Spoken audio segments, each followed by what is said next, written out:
بسم اللہ الرحمن الرحیم۔ دنیا میں 4 عظیم بادشاہ گزرے ہیں جنہوں نے اپنے ادوار میں آدھی سے زیادہ دنیا فتح کی۔ ان میں 2 مومن بادشاہ تھے، حضرت ذوالقرنین اور حضرت سلیمان علیہ السلام، جبکہ 2 مشرک و کافر تھے، بخت نصر اور نمرود۔ نمرود بادشاہ بابل کا حکمران گزرا ہے، اس کا نام نمرود بن کنعان بن کوس بن سام بن نو تھا۔ روایات میں نمرود کے بارے اس طرح بیان کیا گیا ہے کہ نمرود نے 400 سال تک دنیا پر حکومت کی۔ وہ بڑا ہی ظالم اور وحشی بادشاہ تھا۔ اس کے دور حکومت میں بت پرستی عام تھی، ہر انسان نے اپنے اپنے خدا بنائے ہوئے تھے۔ انہوں نے خدا کی عبادت کو چھوڑ کر عبادات کے نئے نئے طریقے اپنائے ہوئے تھے۔ ناظرین گرامی، نمرود ولد الزنا اور حرامی تھا۔ اس کی ماں نے زنا کیا تھا جس سے نمرود پیدا ہوا۔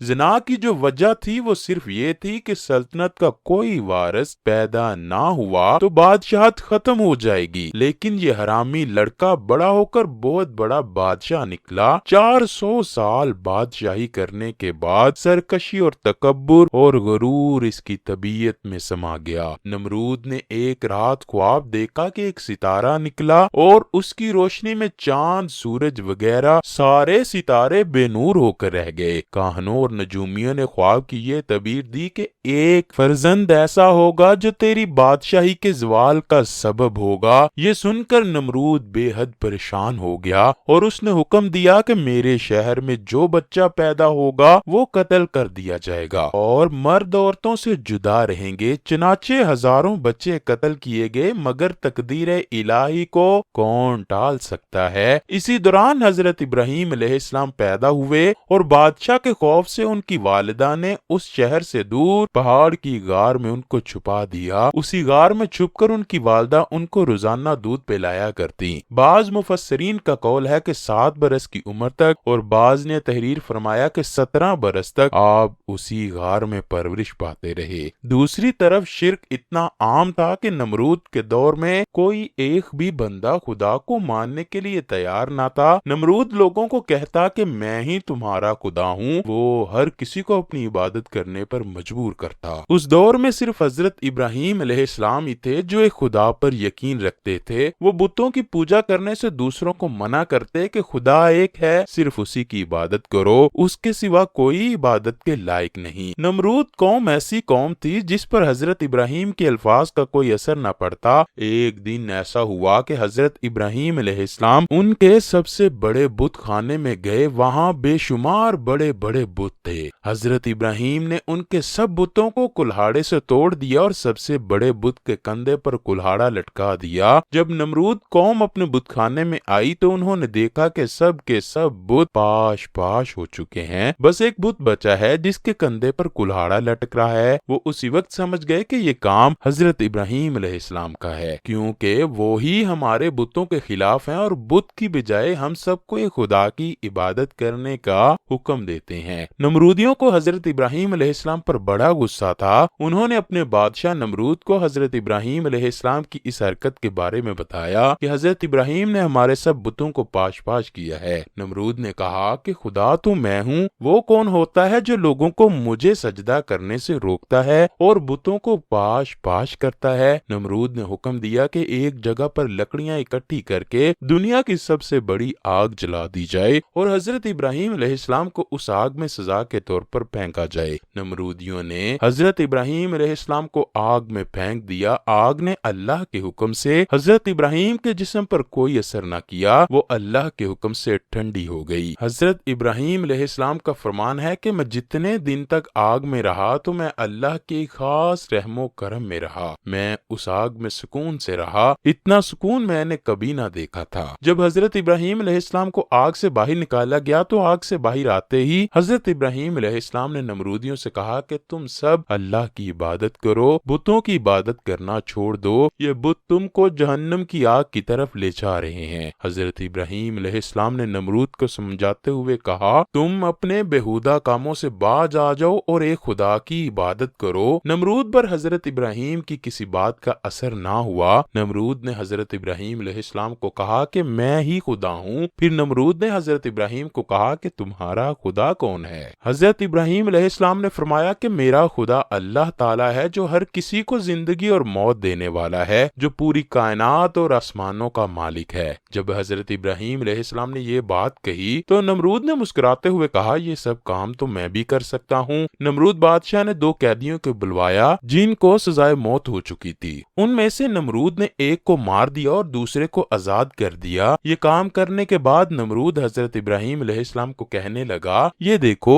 میں خدا ہوں اور میں نے ایک کو موت کے گھاٹ اتارا ہے اور دوسرے کو زندگی عطا کی ہے۔ اسی طرح نمرود حضرت ابراہیم علیہ السلام کے سامنے بے شمار دلیلیں دیتا رہا اور کہنے لگا اصل خدا تو میں ہوں، اب بتا تیرا خدا کون ہے؟ حضرت ابراہیم علیہ السلام نے فرمایا میرا خدا وہ ہے جو سورج کو مشرق سے طلوع کرتا ہے اور مغرب میں غروب کرتا ہے۔ اگر تو خدا ہے تو سورج کو مغرب سے طلوع کر کے دکھا دے۔ حضرت ابراہیم علیہ السلام کی یہ بات سن کر نمرود بے بس ہو گیا اور کوئی جواب نہ دے سکا۔ اس طرح نمرود اپنی ساری قوم کے سامنے ذلیل ہو کر رہ گیا۔ اس سے پہلے بھی کئی بار حضرت ابراہیم علیہ السلام نے نمرود کو خدا کی عبادت کرنے اور خدا کو ایک ماننے کا حکم دیا تھا۔ نمرود پر حضرت ابراہیم علیہ السلام کی باتوں کا کوئی اثر نہ ہوتا رہا۔ چنانچہ حضرت ابراہیم نے کئی بار نمرود کو دین حق کو قبول کرنے کی دعوت دی، پر نمرود حضرت ابراہیم علیہ السلام کے اس عمل سے تنگ آ چکا تھا۔ بادشاہ نمرود نے حضرت ابراہیم علیہ السلام کو کہا اگر تیرا خدا سچا ہے تو اس کو کہہ دے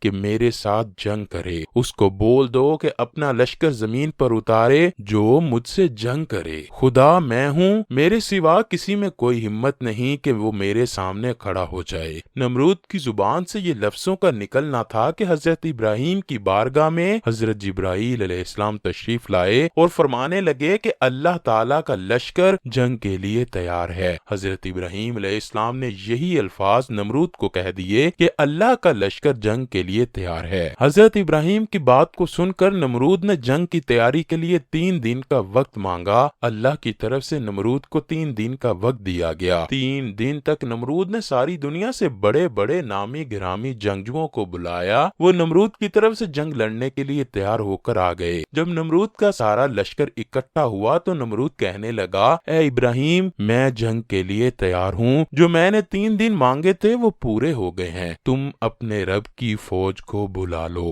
حضرت ابراہیم علیہ السلام اللہ کی بارگاہ میں دعا کی تو اللہ تعالیٰ نے نمرود سے جنگ کرنے کے لیے مچھروں کا لشکر بھیج دیا جس کی تعداد نمرود کے لشکر سے کئی گنا زیادہ تھی۔ اللہ کے بھیجے گئے مچھروں نے چند ہی لمحوں میں نمرودی فوج پر حملہ کیا اور اس کی فوج کا خون چوس لیا۔ نمرود کی فوج میں ہڈیاں ہی ہڈیاں نظر آنے لگیں۔ جب نمرود نے اپنے لشکر کی یہ حالت دیکھی تو وہ سب کچھ چھوڑ کر اپنے محل کی طرف بھاگ گیا اور اپنی بیوی کے کمرے میں جا کر چھپ گیا۔ لیکن ایک لنگڑا مچھر نمرود کا پیچھا کرتا رہا اور اس کے محل میں داخل ہو گیا۔ کمرے میں داخل ہوتے ہی نمرود نے اپنی بیوی سے کہا کہ اس مچھر نے ساری فوج کو ہلاک و برباد کر دیا ہے۔ یہ بات کر ہی رہا تھا کہ اللہ کے حکم کی تعمیل کرتے ہوئے ایک مچھر نمرود کی ناک میں چلا گیا۔ مچھر ناک سے ہوتا ہوا دماغ تک جا پہنچا۔ مچھر دماغ میں جا کر دماغ کو کاٹنے لگا۔ جب مچھر دماغ کو کاٹتا تو نمرود تکلیف سے اپنے سر کو پاگلوں کی طرح دیواروں کے ساتھ مارتا۔ اس طرح وہ مچھر نمرود کے دماغ کو کئی دن تک کھاتا رہا۔ نمرود نے یہ حکم نامہ جاری کر دیا کہ جو کوئی بھی نمرود کے پاس آئے تو اپنی جوتی اتار کر نمرود کے سر پر مارے، جس سے نمرود کو چند لمحے سکون ملتا تھا۔ تھوڑا سا ٹائم گزرنے کے بعد نمرود تکلیف سے پھر بے حال ہو جاتا۔ اس لنگڑے مچھر کے کاٹنے سے نمرود اپنے سر کو دیواروں سے مارتا رہتا۔ اسی سزا میں تڑپتا تڑپتا نمرود اس دنیا سے چل بسا۔ اس لیے کہا جاتا ہے کہ اللہ کے ساتھ کسی کو شریک مت ٹھہرائیں۔ نمرود کا حال ہماری آنکھوں کے سامنے ہے، کس طرح وہ بدبخت پاگلوں کی طرح دیواروں کے ساتھ سر مار مار کر روتا اور چلاتا تھا، اور اس کا انجام کیا ہوا۔ اس بات میں کوئی شک نہیں کہ اللہ ایک ہے، اس کے سوا کوئی عبادت کے لائق نہیں۔ جو بھی اللہ کی ذات کو للکارتا ہے تو اللہ تعالیٰ اس کا انجام بہت ہی برا کرتا ہے۔ دوستو، اللہ ہی کی وہ پاک ذات ہے جو ہمارا ہمارا رازق، خالق اور مالک ہے۔ وہی موت اور زندگی دینے والا ہے۔ دن رات، سورج چاند ستارے، کوئی بھی چیز اس کی مرضی کے بغیر حرکت نہیں کر سکتی، اور جو خدا کی نافرمانی کرتا ہے تو ایک نہ ایک دن وہ عذاب الہی میں ضرور مبتلا ہوتا ہے۔ تو بس ہر حال میں اللہ کا شکر ادا کرتے رہیے اور کبھی بھی کسی بات کا بھی غرور نہ کیجیے گا۔ اللہ میرا اور آپ کا حامی و ناصر ہو۔